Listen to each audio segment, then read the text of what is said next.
Story 1. Am I the a-hole for calling an ambulance which got my coworker fired? I, 27 female, was at a group work training for my job this past weekend. The company put a bunch of us up in a hotel and had us attend a day-long presentation about our goals for the next quarter. For context, we're in sales, it's highly competitive, and the group consisted of mostly older employees, with me being the youngest. After a full day of meetings, a few of us decided to get dinner at a restaurant down the street from our hotel. We carpooled, and when we arrived, one of the older ladies, Deborah, 50-ish, was already there standing at the bar. We invited her to join us for food, but she declined, and we moved on with our night. I had 2 beers with dinner, so I'm not judging, but as we finished our meal, it became clear that Deborah was plastered. She was stumbling even though the ground was level and slurring pretty badly. As we left, Deborah came outside with us and reached for her keys. I immediately stopped her and said I'd drive her back to our hotel. She agreed, but as she went to grab the passenger door handle, she missed and fell straight back onto the pavement, hitting the back of her head. I don't mean to be gross, but it sounded like someone dropped a carton of eggs. I checked, and not only was she passed out, but she was bleeding from her head. Everyone panicked, and I grabbed my phone to call 911. One of the younger guys stopped me and said, "Help me get her in the car. We'll get her room key out of her purse and just put her in bed." I was bewildered and said, "But she has a head injury, she's bleeding. What if she cracked her skull?" I'm no doctor, but if you go to sleep with a head injury, don't you not wake up? I'm pretty sure I learned that in school, and some of the other employees agreed with me, so I called the ambulance. Paramedics took Deborah to the hospital, and she survived, though she was in really bad shape when I checked up on her the next day. Here's where I may be the a-hole. Our managers found out that Deborah was hospitalized for over-drinking while technically at a work function, and they fired her on the spot. Everyone also found out that I was the one who insisted on calling an ambulance. The older employees are all saying I did the right thing and that she could have died, but the younger ones are calling me a snake and saying I got her fired on purpose because she was competition. Am I the a-hole? Now for the comments. Not the a-hole. Better jobless than dead. You did exactly right. I'm sure the coworkers giving OP crap would have also given her crap if she didn't call the ambulance and the coworker died. She did the right thing for sure. If they'd dragged her back to the hotel, put her to bed, and she died overnight, they'd be fired and arrested. OP saved everyone's bum. Not the AI hole. She was in a life-threatening situation. You did what you should have done, regardless of what implications there are to the job. Not the AI hole here. You did the right thing. Smashing your head against the ground can be fatal from even small falls. And she got fired from something she did do, and the fall, and the fact that someone probably would be responsible and call for help was a product of her over-drinking on a job function. For Pete's sake, what's the alternative? Let's risk death or brain damage to minimize the chance of losing a job? Agreed. OP didn't get her fired, her own awful judgment call did. If you're away at a work function, it's not a solid strategy to get so hammered you can't function. Head injuries are nothing to play with, and had they taken her to the hotel and tucked her in and she died in her sleep, then what? OP should tell every one of them she dodged a manslaughter charge for them, and they're welcome. Not sure what the actual charge would be, but it wouldn't be nothing. My ex's dad was backing out of his driveway in the winter, and he saw the man last second and stopped. But the man slipped when he panicked and died almost instantly from hitting his head. It wasn't a big dramatic thing, just a fall from standing. Not the AI hole. Any coworker that gives you shade, just reply. So what you're telling me in effect is that no matter what the scenario, especially if it's on company time, if you're hurt and possibly near death, I should just leave you? That's super empathetic. I'm sure Deborah is more glad to be alive than worried she got fired. She's old enough to manage her crap, and if she can't, then this was her wake-up call. Y'all need to stop acting like we're still in high school and being responsible adults is snitching. Grow up. Until you can, don't bother talking to me about adult behavior, since you've clearly not reached that mark yet. What a bunch of morons. They're acting like the start of a goddamn killer thriller movie. Hide the body. Put it in bed. No one will know. Hopefully, a moment of consideration will lead them to believe they were just reacting out of fear, and their current reaction is from guilt and shame that out of everyone, you were the only actual adult. You stopped her from driving drunk, potentially killing more than just herself, and then seeing to her medical needs when she effed herself up. Do not let anything they say get to you. Not the AA hole, but she wasn't hospitalized for drinking. She was hospitalized for a head injury, which could have happened without the booze, just lower risk, but still could have happened. Poor Deborah. But you are in no way, shape, or form an a-hole. You done the right thing. And I hope this experience doesn't deter you from calling next time, because that absolutely can be deadly. There's also no reason why the other employees needed to tell the managers the details of her falling. The ambulance ride didn't get her fired. Whoever told the managers she was drunk did. If they all just stuck to the story that she fell, and not given the details as to why she fell, then the ambulance is a moot point. She could have just as easily gotten fired if they took her back to the room, if people shared the details of the fall. Also, this seems like a wrongful termination. Considering multiple employees were drinking, it seems unfair that only one would be fired. I know this is a business trip, but either drinking was allowed during that time period, or it wasn't. Story 2. Am I the a-hole here for telling my supervisor's sobbing wife to leave the office? I, 29 female, recently scored a nice job at a real estate small business. Everyone is very friendly, and I like it there a lot. Unfortunately, my supervisor, mid-30-ish, male, is, shall we say, problematic. Let's call him Gene.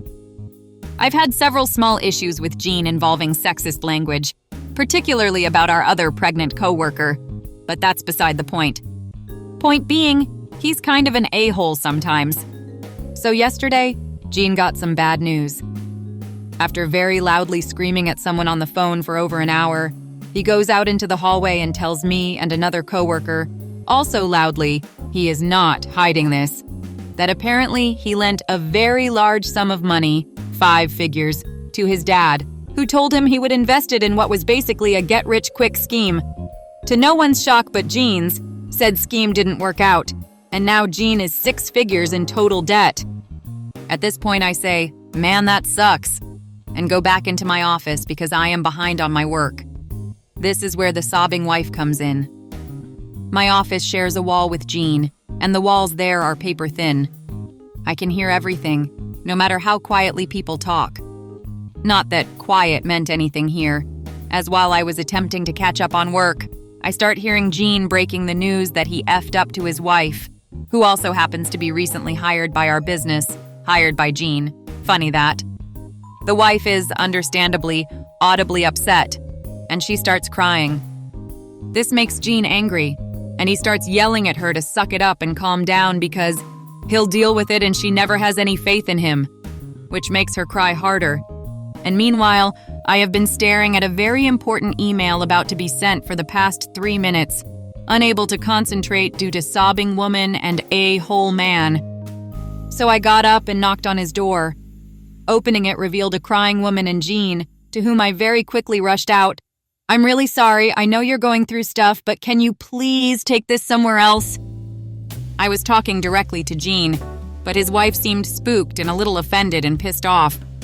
They both quietly skedaddled, and I didn't see her for the rest of the day.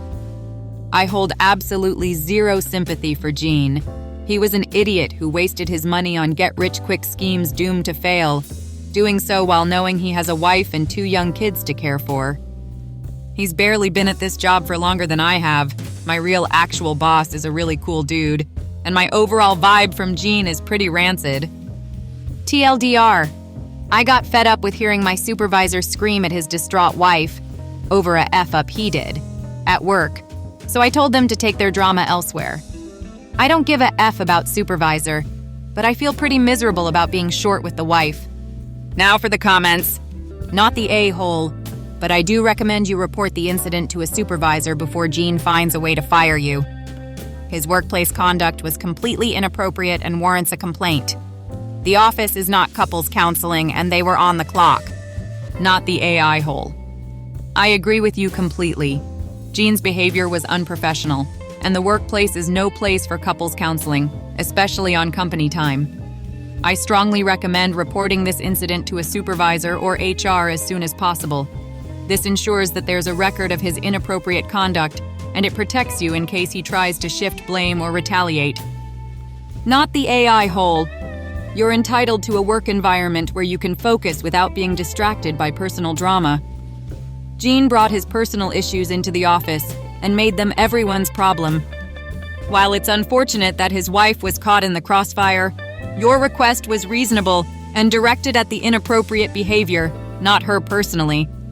Jean's lack of professionalism is the real issue here, not the a-hole. It's completely reasonable to ask for a professional environment where you can focus on your work. Jean was out of line for handling such personal drama in the office, especially so loudly, and his behavior toward his wife was inappropriate and unprofessional. You didn't attack her. You simply asked them to take it elsewhere, which is fair. Your workplace isn't the right setting for that kind of conflict. In a real estate office? And 3 minutes of staring at your email is all the time you'd give before you essentially tell them to calm down or leave? Yeah, but you're the a-hole here. I get it that they are not people you like, but your empathy level is entirely absent. Would you want to be treated that way if you made a terrible decision with a life-destroying outcome because you misjudged badly? Exactly. OP threw in all this other stuff about how bad her manager was because deep down she knows it was an AI hole move to barge into the office. I'm sorry, but in any office it is extremely inappropriate to be having this sort of discussion. If you have a crying woman and a man screaming about their personal issues on the clock, they should be made to leave the office until they can get their personal issues under control, especially if it is loud enough others can hear. Gonna say everybody sucks here except for the wife.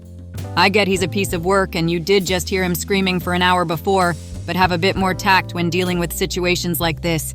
You can wait after knocking or go elsewhere for a few minutes to send the email. Going from here, document the incident and report it if possible. Document every incident like this. And if you still feel bad, apologize to the wife privately for your conduct. Story 3. Am I the a-hole for trying to get my neighbors to not block my front door? I, 32 female, live in NYC. I recently moved into a small building, 3 stories, 6 apartments in total. My apartment is a ground floor unit. From move in a neighbor, 40 female and 40 male, has been storing their large stroller in front of my front door, which poses problems every time I have to come and go from my apartment. It is also against fire code and explicitly forbidden in the building's leases.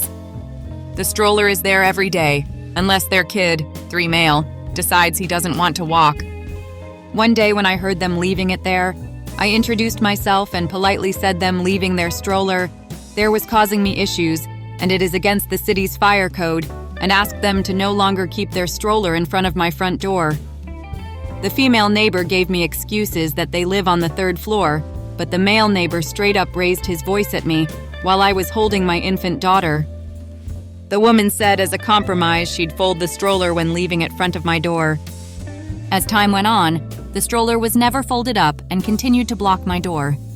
As it is against fire code and explicitly forbidden in the lease, I decided to reach out to property management for help resolving this issue.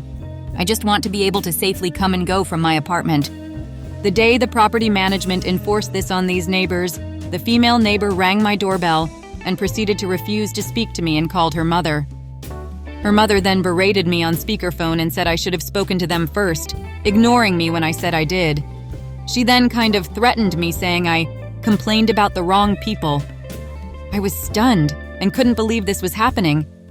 All I could muster was insisting it is against fire code and no one gets to break fire code. I am baffled by this behavior. I found it a bizarre confrontation, and I didn't know adults could act this way. I've never had issues with neighbors before. I have a child younger than theirs and empathize with their situation, but their kid is massive and able to walk. They could just have an umbrella stroller like I do. I just wanted access to my front door. Am I the a-hole? TLDR neighbor in small apartment building breaks fire code and blocks my front door and ignores polite personal request to stop. I take it up with building management. The neighbor initiated bizarre confrontation with her mother on speakerphone, making vague threats. Am I the a-hole? Edit. I appreciate the outside perspective. I didn't think I was the a-hole, but I do have hardcore people-pleasing tendencies, and it was very clear my actions hurt people's feelings, and it gave me self-doubt. The reason I engaged with the mother on the phone at all is bizarre too. It's all just too weird, and I'm reeling a little lol. The female neighbor has an unusual way of speaking. I haven't been able to work out if it is an accent or what. When she put the mother on speakerphone, I had a sinking thought that maybe the female neighbor is deaf and needs someone to talk for her, and I felt bad that maybe I'd made a deaf person feel victimized when they can't speak up for themselves. But like she clearly wasn't deaf, her mother was just on speakerphone with no video, and she had zero issues following the conversation. Apart from this is incident and the other crappy neighbor stuff this woman and her man have pulled. They seem like normal, functional adults. The man does not have an unusual way of speaking. I don't think her unusual way of speaking is really a factor in whether I'm the AI hole, and I have been so eager to be polite and respectful. It became clear very quickly the phone call wasn't really about helping in communication, but just messy people expressing their anger as much as possible. But yeah, that's why I let the phone call happen. Messy. Now for the comments. Not the a-hole. Why didn't you just close your door on these a-holes? Just report them again for harassment to property management. Start videoing any interaction with them. 100%. I was kicking myself for not recording it. It wasn't a long interaction, but it went on too long. I kept hoping I could make it rational. I'd recommend to anyone recording interactions if you think it might get pear-shaped. Not the a-hole. The getting mom on the phone tells you all you need to know about the maturity of a 40-year-old person. Yeah, the 40 female neighbor rang my doorbell and proceeded to refuse to speak to me and called her mother. Made it very clear that at 40 years old, she is still very immature. Not the AI hole. But I would consider telling the property manager you've been threatened. Of cousin that could escalate and make things worse. But you are being bullied. I'd try to get out of the lease and move. Not the AI hole. Your neighbors are really entitled. No normal person would want to leave their property outside a stranger's door for days on end. Consider reporting them again to building management for the confrontation. This kind of behavior was completely uncalled for. You're much nicer than I would have been. When they didn't comply with the polite request, I would have chucked the stroller outside. I'd stop quoting fire code, to be honest. Even if it wasn't against code, blocking your door every day is just flipping rude. I would tell them that as you've asked them to stop and they haven't, the next time it's in front of your door, you're putting it outside. And then do it. Or double down on the fire code. Get some firefighters to cut the stroller into pieces to rescue you. Tell them that they'll be liable for the cost of treating your injuries and healthcare if you leave the house and trip over it. Take a picture. If there's an apartment manager, report it to them via email, so there is a paper trail that you've told them to move it. I did this with a neighbor who let their dog run rampant in the building despite rules to carry or leash dogs in all common areas. I told the building manager and neighbor that if I tripped and fell because the dog was running loose under my feet, I would hold them liable and sue the building manager, and neighbor for personal damages and healthcare costs. It stopped pretty quickly. I'm sorry, honey. I'm not laughing at you or an obviously frustrating situation, but the neighbor came to the door to have her mother confront you by phone? Sometimes people are just so unbelievably ridiculous it just makes you laugh. Not the a-hole. It's a funny situation. I'm still in disbelief that it happened. Thank you for listening. If you like the video, consider like and subscribe. If you want more stories like these, turn on your notification to receive the latest stories.